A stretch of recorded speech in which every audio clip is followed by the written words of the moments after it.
4,000 years ago, someone in this city flushed a toilet. Not a hole in the ground, not a bucket carried to a river.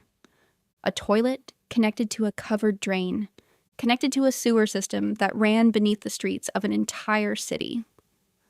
Rome would not build anything like it for another 2,000 years.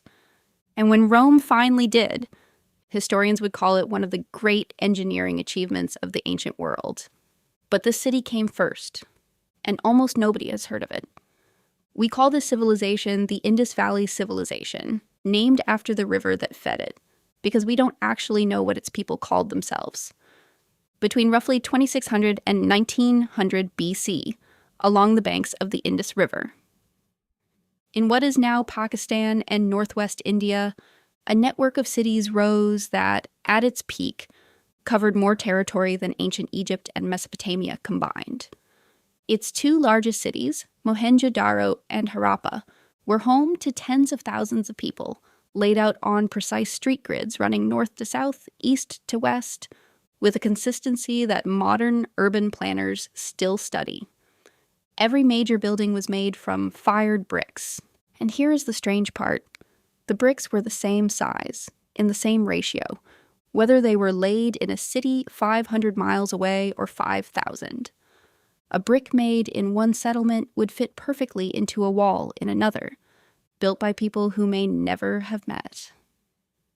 Their weights followed the same pattern.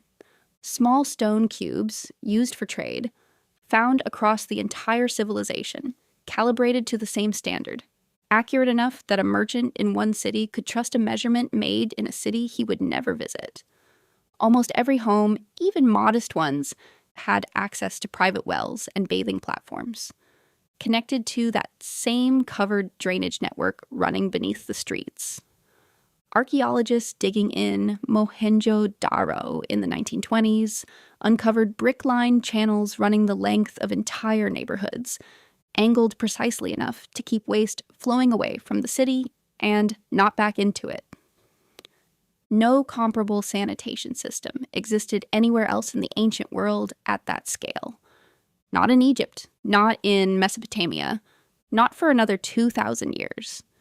The Great Bath of Mohenjo-daro, a sunken, waterproofed pool built from tightly fitted bricks and sealed with natural tar, still holds its shape today, nearly 4,500 years after it was built. Archaeologists believe it may have been used for ritual bathing, a public space shared by an entire city, engineered with a precision that modern conservators still find difficult to explain. Whatever it was for, someone planned it to last. And yet, walk through what's left of these cities today, and you will notice something missing. There is no grand palace, no towering monument to a king, no statue of a ruler carved larger than life, demanding to be remembered.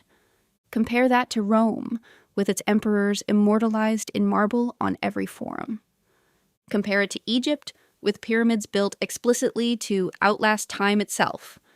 The Indus cities built extraordinary drains and left almost nothing behind that tells us who was in charge, or whether anyone was in charge at all.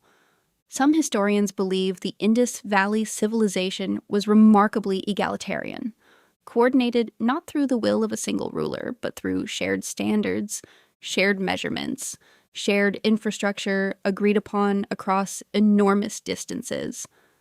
Others argue we simply haven't found the palace yet, buried somewhere beneath the layers of the Indus Plain, waiting. We may never know which is true, because of one missing piece.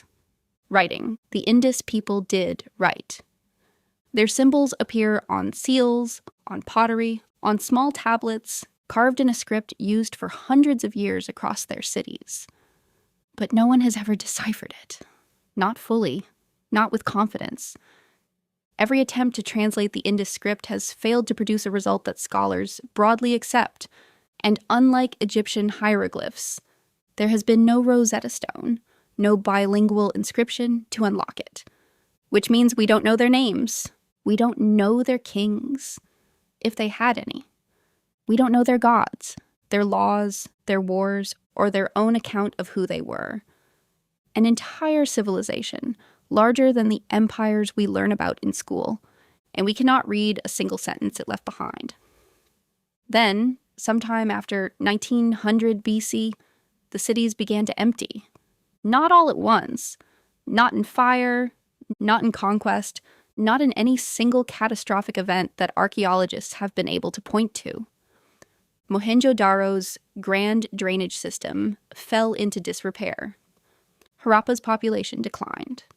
People appear to have moved away, gradually, resettling in smaller villages further east, away from the great river cities their ancestors had built. The leading theory today points to climate. Isotope studies of ancient riverbeds suggest the monsoon patterns that fed the Indus and its tributaries began shifting around this time, weakening the rivers the entire system depended on. Some scholars point to a companion river, once thought mythical, drying up entirely.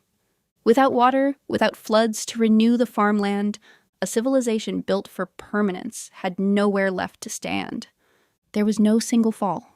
No last stand, just less, and then quiet.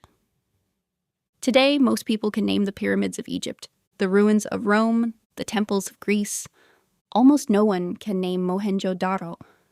Not because it mattered less, because it left behind a puzzle instead of a story, drains instead of decrees, and a script that still refuses to speak. Maybe the civilization's history remembers aren't always the ones that built the most, but the ones that were loudest about it.